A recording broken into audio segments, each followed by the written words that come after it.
etu a ka ihe esi wee ma ndị fụrụ Senator Ifeanyi Ubah n'anya genuinely and ndị kpọrọ Ogechi Okeke njakasị ịghọtago kịta ka ngosi gị ka ihe esi wee malụ ndị fụrụ Ifeanyi Ubah n'anya and ndị kpọrọ Ogechi Okeke njakasị.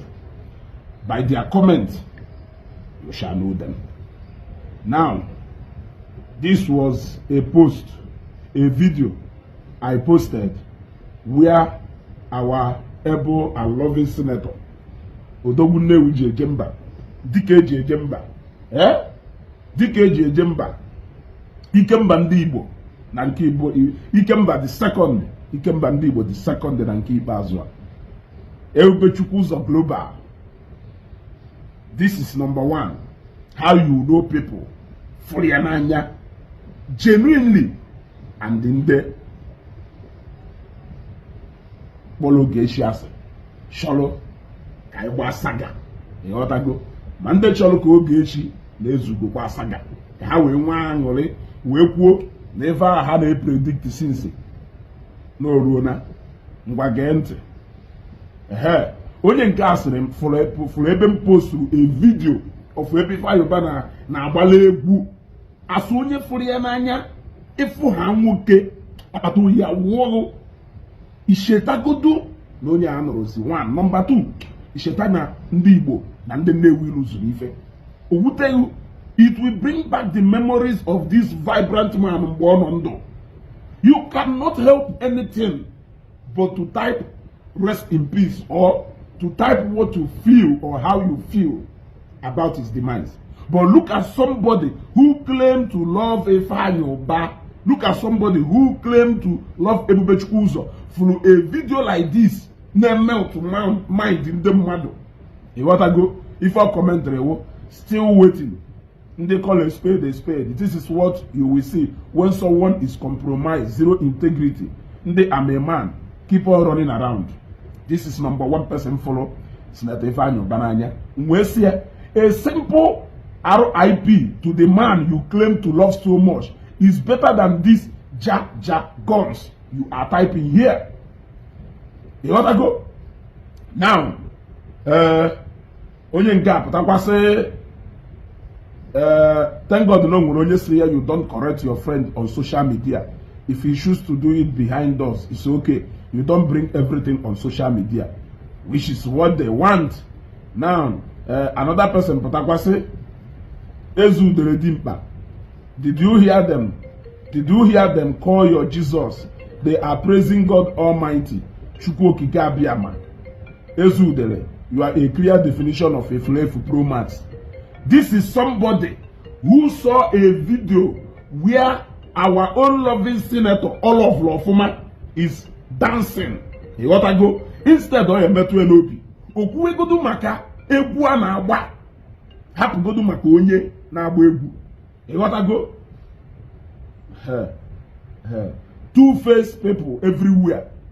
This is somebody who loves Senator Ifeanyi Ubah. Osiri rest in peace. Osiri rest in peace. I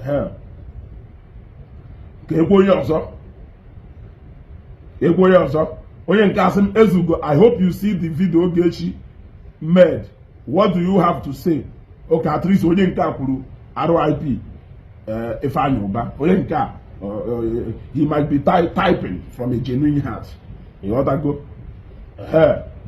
Say, now your person they drag the pie though, so don't blame anyone for that. Imagine.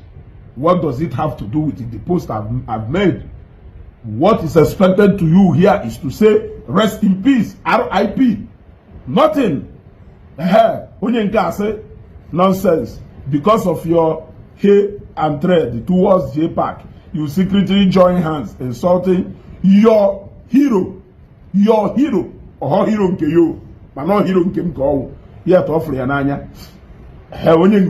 Now let me show you what it means for somebody to love madu. Onye nke a wee sị, shy Ifeanyi Ubah is a man of all, a good man with a good intention. RIP nwanne mmadụ. You want to go?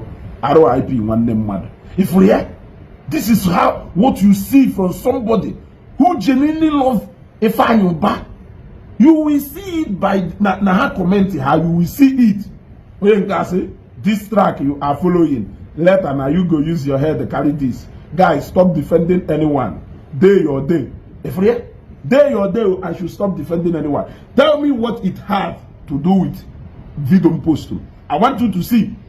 When you can say, if it was the other way around, you for don't set ring light and start to pour speed and make noise. Okay, for you, the lovers of Ifeanyi Ubah. When you say, so painful. So painful. RIP boss. If this is how you see somebody. When you can say he is still better than those dragging him. You got to go? When you can say Owawana Bagala. Onye Jeremazom ta say rest in peace. Another person say rest in peace, Senator Ifeanyi Ubah. If you can say forever in our hearts. You can crying emoji. You can RIP, sir. You can say may your soul continue to rest in perfect peace, boss. You can say my condolences. You can say may his soul rest in peace. You can say RIP. You can say RIP. You can say RIP. You can say so sad. You can say boss continue to rest. I love your way so much. Yeah, also the boss continue to rest. Sincere, I love your way so much. Wish it more. You can say Shy, rest in peace, good man. RIP, RIP, RIP. Then you can say, why can't you condemn what Ogechi is saying? Because she is in Zion payroll like you, sinners claiming to be Christians. Onye love Ifeanyi Ubah. What I go? Onye love claim or no love. Onye can say two-faced man like you just decided to sell your dignity because of money. The same JPAC that defended you when people were dragging you out that Yemala zoom in and look at. If we saga people everywhere, Ndala, Onye can say that EG and the odd Ogechi will pay for this evil thing she vomited from her mouth. No RIP, sir. Wave was area. Shy, this man died, pain me. This is how you see people. When you can say hellfire. They love you. When you can say Obama hero. When you can say Shy. You see, this is how you see people who genuinely love Ifeanyi Ubah and those who follow the HRC and they are waiting for Saga to sit so that they can sip and enjoy. I have a message for you. You have failed. Go and plan again. Look at, I have shown you clearly those people who really love Senator Ifeanyi Ubah. You will see, anywhere they see a post of Ifeanyi Ubah, they will say RIP. That is the least thing you can tell to the right person. If